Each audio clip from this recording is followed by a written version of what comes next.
Ladies and gentlemen, welcome to the RSR Video Email Bag Show. Now here's the man with the fedora, the pinky ring, and the New York thing, your host, Bad Brad Berkwitt. Forget about it. Life, I just picked me a plum. You came along and everything started into hum. Still, it's a real good bet. The best is yet to come. Hey folks, welcome back to another show. And I always say it, I absolutely love Frank Sinatra. The best is yet to come. Such a fantastic song.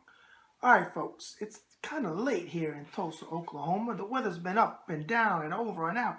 And I know one thing, wait 15 minutes and the weather, as they say in Oklahoma, will change. Forget about it. Let's get into the business, and let's get into your great questions tonight. First of all, I want to welcome all of my new subscribers. We're getting close to the 850, and I always say we say it because it's a lot of work to get subscribers. If you don't think this takes a lot of work, then you know what? You might be a little fugazi in the head there. With that said, I welcome all my subscribers, all my new subscribers, all my old subscribers, and all my future subscribers. So make sure you hit that button in the top right-hand corner and subscribe. And when we hit that 850th subscriber, we're going to pick one. That's just one subscriber from the United States or around the world to win this great prize. The Fighting Frenchman, Minnesota's boxing legend Scott Ledoux. And all you have to do is, like I said, hit that button in the top right-hand corner and subscribe. All right, if you want to be on my next show, send your questions in to Ringside Report 2014 at gmail.com. Again, that's Ringside Report 2014 at gmail.com. If you want to leave a comment, leave them below. As I always say, to get respect, you must show respect. Very simple, very simple. Okay, check us out on Facebook. Ringside Report is the forum, and I misquoted our last show. I said 24,000. I was absolutely incorrect. We have over 25,000. Actually, we have close to 25,500 members. We're like 490 something. Check it out. Now, check us out on Twitter. Actually, follow us on Twitter at Newsbreaker. That's with a Z. PR, Papa Romeo. That's my Twitter account. Now, also, you can check us out at ringsidereport.com and the entertainment side of the house, Newsbreaker with a Z.com. All right, now we got all the business stuff out of the way. Forget about it. Let's get into your great questions this early a.m. I should be real quiet because people are sleeping over here. Bella's off camera. She's out like a light, and Santino's over there chewing on his chewy bone. And if you remember from my last show, Bella is our Debbie's and my Schnorky, which is a half Yorkie, half Schnauzer. And Santino, our little boy, Santino Corleone Berkwood, of course, he's named after the Godfather, James Conroe, is our little boy. He's a Havanese. All right, folks, now with that said, and by the way, I did get the IMs and stuff that you love, Bella and Santino. I'll have them back on the show, and I'll make sure they're wearing their fedoras. Forget about it. Now let's get into your great questions this early a.m. First question up. Bad Brad. Buddy, let me tell you something. Your mantra of to get respect, you must show respect is something my dad also taught me as a young kid, and I live my life by it. Today, too many people can't even spell the word respect. Bravo, bravo, bravo on being an old school guy on your show.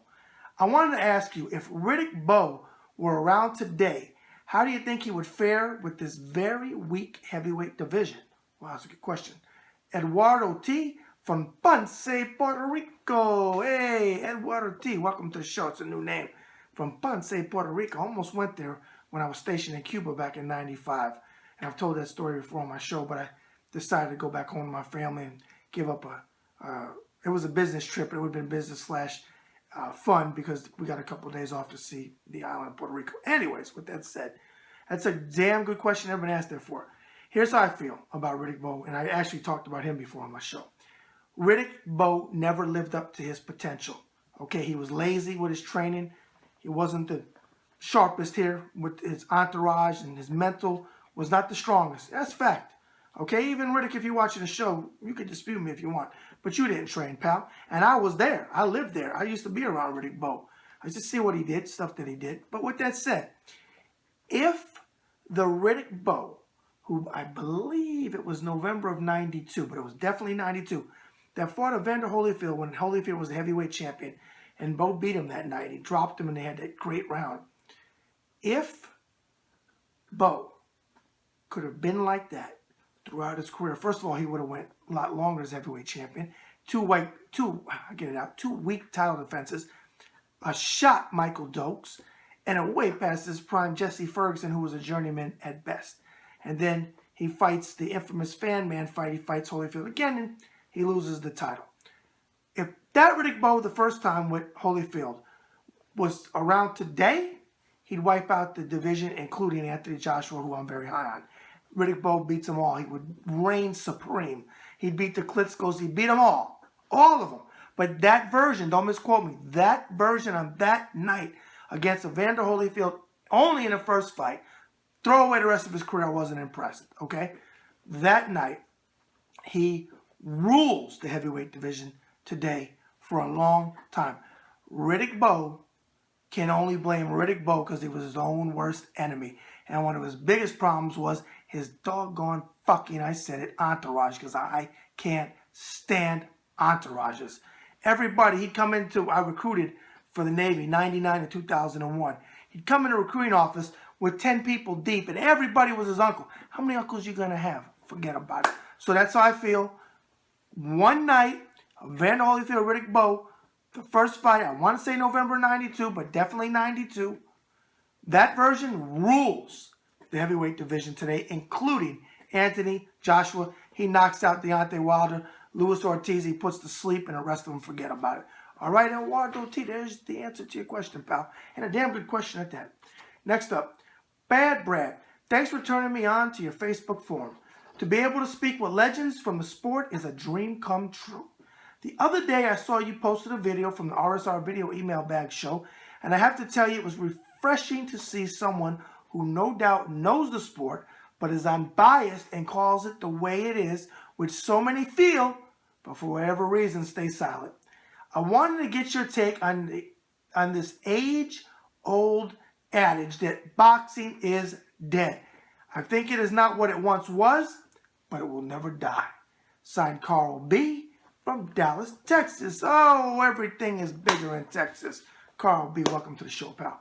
You know what? I can't really elaborate on what you said because I agree 1,000%. It's not what it used to be, but it will never die because every generation has somebody special. Roy Jones, not anymore, not Roy third-person Jones, but Roy back in the day, special fighter. Felix Tito Trinidad, I get out, special fighter. Oscar De La Hoya, special fighter. Sugar Shane Mosley, special fighter. Today, Triple G, special fighter. Kell Brook, special fighter. We got a lot of special fighters today. No, it's not what it was. But boxing will never die. Even when it bang, bang, bang, bang, bang, leave the gun, take the cannoli, shoots itself in the foot, or if you want to go to the backside, shoots itself in its own ass. But it will never die. It got out-promoted by the MMA, UFC I should say, because they match the best against the best, and they promote very well. We seem not to match the best with the best, which is bullshit, because to be the best, you must fight the best. Sugar Ray Leonard, Tommy Hearns, Roberto Duran, Marvin Hagler, they all pretty much fought each other for the most part. And throw in Wilfred Benitez in there too, because he fought Duran, he fought Sugar Ray, and he fought Tommy Hearns. Win or lose, doesn't matter, he fought them all. He beat Duran, he lost to Sugar Ray, got knocked out in the 15th round. Yeah, I said it, 15th round, it wasn't a miscue there on my part. 15 rounds is what they used to be for the new guys who didn't even know that. And he lost the decision to Tommy Hearns, and he beat Duran, as I said, by a decision. So the best fought the best, and they could call themselves the best. That doesn't happen in boxing today for the most part. That's boxing's biggest problem, and that's why it loses a lot of diehard fans who get frustrated because fights get put on pay-per-screws. I said it, pay-per-screws that aren't worth the price tag that they put on them.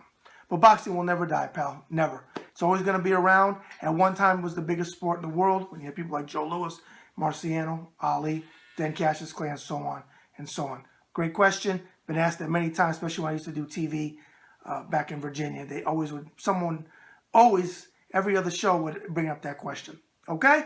On that note, we're going to take a short commercial break. Hey folks, this is Bad Brad Burke, the host of the RSR Video Email Bag Show.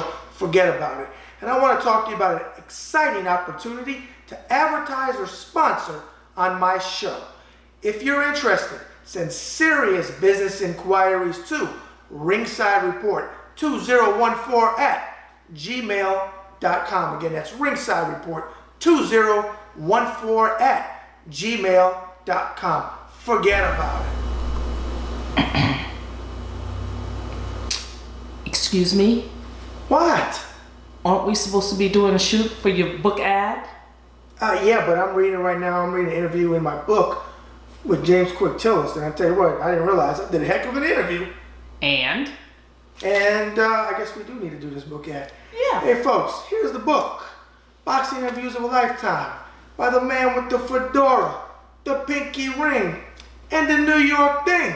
Me. Forget about it. All right, there it is on the back. Okay, and on the front. Now, how do you order this book? You go to authorhouse.com and you'll pick it up wholesale. You'll save a few fazools. Forget about it. But if you want to go to Amazon or Barnes & Noble, you can do that too. You're just going to pay retail that way. Now, for all the folks that ask me, yes, I will take this book here if you mail it to me and cover postage and handling to Tulsa and to wherever you live in the world.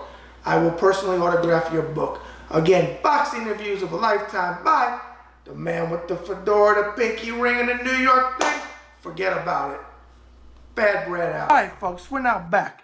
And if you were living under a rock and you forgot who I am, and I need to remind you, which sometimes I do forget about it, I'm the man with the fedora, the pinky ring, and the New York thing. Forget about it. Bad Brad Berkeley. And this is another RSR Video Email Bag Show where I take your questions from around the world. And I don't cherry pick like Floyd Make It Rain Mayweather does. Junior, that is. Okay?